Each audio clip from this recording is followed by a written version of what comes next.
Hello, everyone, and welcome back to the next episode in our continuing series on doing ship primers for the Star Trek franchise.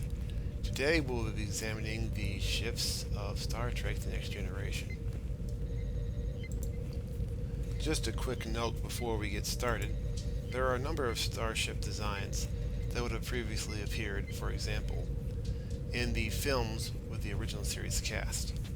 I'll not be covering those again, but if you're curious, you can always go back and check those out in my TOS Films video. We will start, of course, with the main hero ship of the Next Generation, the USS Enterprise D, which was a Galaxy-class starship. This was the most powerful ship fielded by Starfleet during the period of the 2360s when the show took place. And one of the fun facts about this ship is that key navigational assistance was provided by the Department of Cetacean Operations, located in the saucer section. The Enterprise D was equipped with several different varieties of shuttlecraft for short-range missions. If you don't have to go too far, you might take the Type 15 shuttle pod. It could hold a couple of people and make short travel. However, if you need to go a little bit further, you would take either the Type 6 or the Type 7 shuttlecraft, which were capable of traveling at low warp speeds. The Enterprise D was in fact equipped with 3 shuttle bays. These included the main shuttle bay located on the saucer section, and 2 smaller shuttle bays located on the star drive section. This is the USS Stargazer, which was the first time we saw a Constellation-class starship. This particular ship was the first starship command of Jean-Luc Picard. While a bridge officer, the captain of the ship was killed, at which point Picard took command. Eventually, he would serve on this ship for over 20 years, and often looked back on it fondly. However, he and his crew were forced to abandon the ship after a surprise attack by a ship that was later discovered to be Ferengi. This is the USS Enterprise NCC-1701C, an ambassador-class starship that was the immediate predecessor to the Enterprise that we saw on TNG. Under the command of Rachel Garrett in 2344, the Enterprise C responded to a distress call from a Klingon outpost that was under attack by Romulans. Unfortunately, the Enterprise C was lost. However, the sacrifice of a Federation starship in defense of the Klingons was a key turning point in the establishment of peace between the Federation and the Klingon Empire.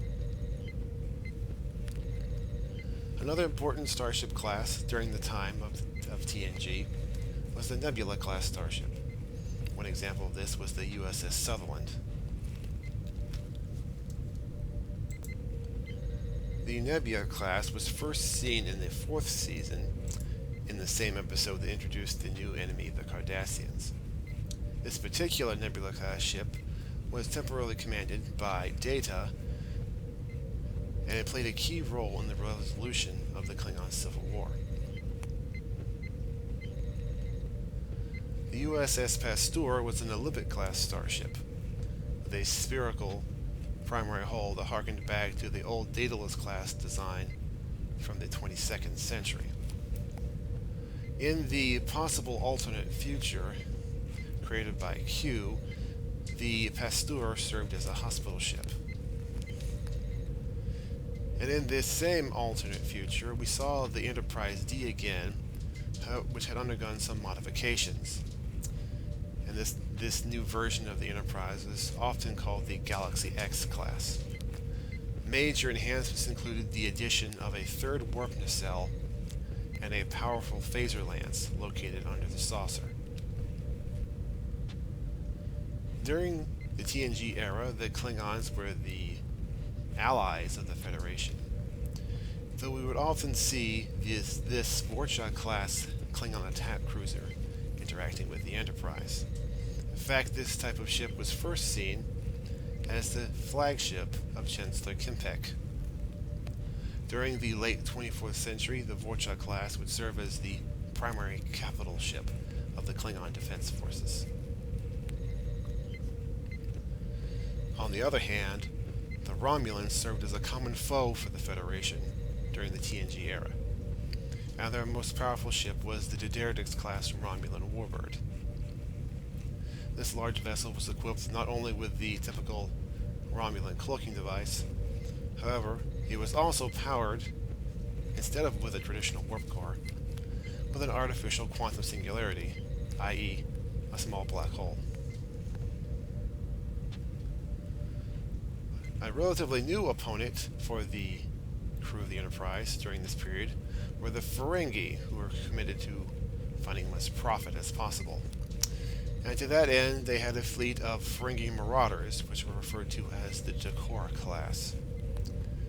Also the captain of a Ferengi ship was referred to by the title of Daemon. The Cardassians, as I mentioned earlier, were a new enemy for the Federation. They had previously fought a border conflict with the Federation, but a peace treaty, although an easy one, had been established with them during the time of TNG, and their primary ship was the Gala-class warship. In fact, this ship was designed to resemble the shape of the Cardassian emblem. Perhaps the most powerful and scary ship that the Federation had to face was the huge Borg cube, first encountered by the Enterprise D after being flung across the galaxy by Q. It was discovered that the Borg operated with a collective consciousness. Because of this, their ships were not only powerful, very quickly able to repair themselves, and also adapt very quickly to any attacks their opponents may put against them. Unfortunately, a single one of these ships was responsible for the destruction of 39 starships at the Battle of Wolf 359. That concludes our quick look at some of the most common ships you might see during Star Trek The Next Generation. Coming up in our next episode, we'll be examining the ships that appear in the Next Generation films. Thank you for joining us, and I hope you have a blessed day.